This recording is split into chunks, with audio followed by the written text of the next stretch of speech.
आपण माने सब बेले सुनिथिबे कि ओडिसा रे धनी माने अधिक धनी हे जाउछंती एवं गरीब माने अधिक गरीब हे जाउछंती। तो याकू इनइक्वालिटी कुहा जाय एवं इनइक्वालिटी को मेजर करिया पई हमें गिनी कोएफिशिएंट रा सहायता नै थाउ। एटी तीनटा रेफरेंस पीरियड 1994 2005 एवं 2012 पई मु आपण मानको देखैबी कंजप्शन इनइक्वालिटी स्पेशली ओडिसा रा अर्बन एरिया रे इंक्रीज होउची ना डिक्रीज होउची। टोटल इनइक्वालिटी जदि हमें देखिबा बा गिनी कोएफिशिएंट इंडिया रे देखिबा 1994 एतला 0.25 0.29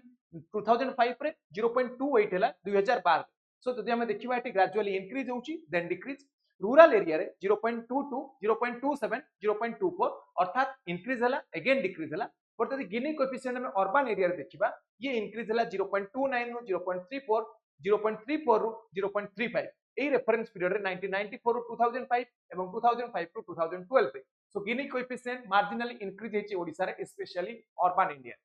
एमती इकोनॉमिक्स रो इंपोर्टेंट कांसेप्ट जानिया पई सब्सक्राइब करन थैंक यू।